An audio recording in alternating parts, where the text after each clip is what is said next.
Magandang umaga po sa lahat. Tayo nagbabalik ulit dito sa ating YouTube channel. Ayan, munting YouTube channel, Samuel Soriano TV29 para mag-discuss ulit ng another coins at mga perang papel din po ang ating lahat. Lahat po ng pera po ating kinokoleksyon at siya naman tayong kolektor. Ayan, magpapasalamat lang po ako sa mga subscriber ko po. Ayan, maraming salamat po sa lahat ng aking mga subscriber dyan.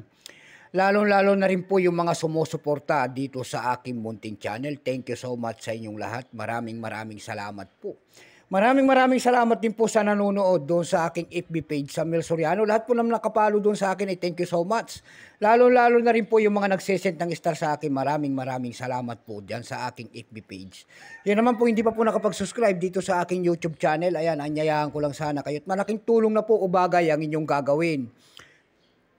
Tulad ng pagpindot ng ating subscribe button, like and share para ma-update ko kayo sa mga latest ko pang gagawin mga video po.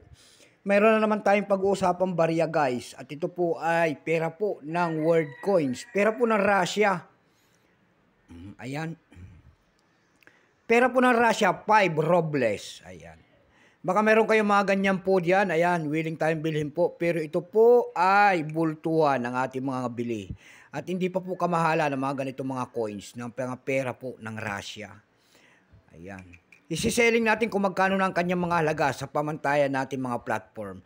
Bago tayo magsimula sa ating talakayan, ayan, kilalanin mo muna natin siya para makita natin at may bigay ang kanyang presyo po.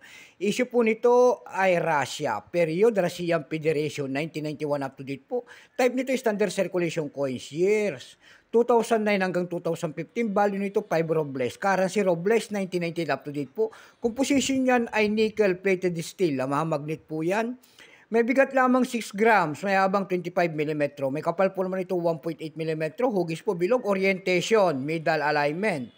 Number N-22538, reference number Y-799-A. Ito pong 2012, ito ay Moscow Mint. Ito ay 38%. Wala pong mapakita ang ating Russia kung ilang pirasong ginawa sa barya na hawak natin. Pero may price na po ito doon sa ating numista.com. Yung kanyang extra fine ay 11, almost uncirculated ay 34, uncirculated dito ay 34 pesos din.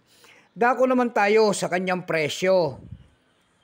Doon sa ating eb.com, nakakita ko tayo nagbebenta doon ng $13 per piece. Nasundan po ito ng $7.90. Yung pinakamalit po doon ay $3.75. Dako tayo sa Carousel PH naman po. Sa Carousel PH po, may nakita tayo nagbebenta doon ng 350 pesos. Nasundan po yan ng 115 pesos. Ayan lamang po ang ating may babaging kanyang presyo. Keep safe po sa lahat and God bless.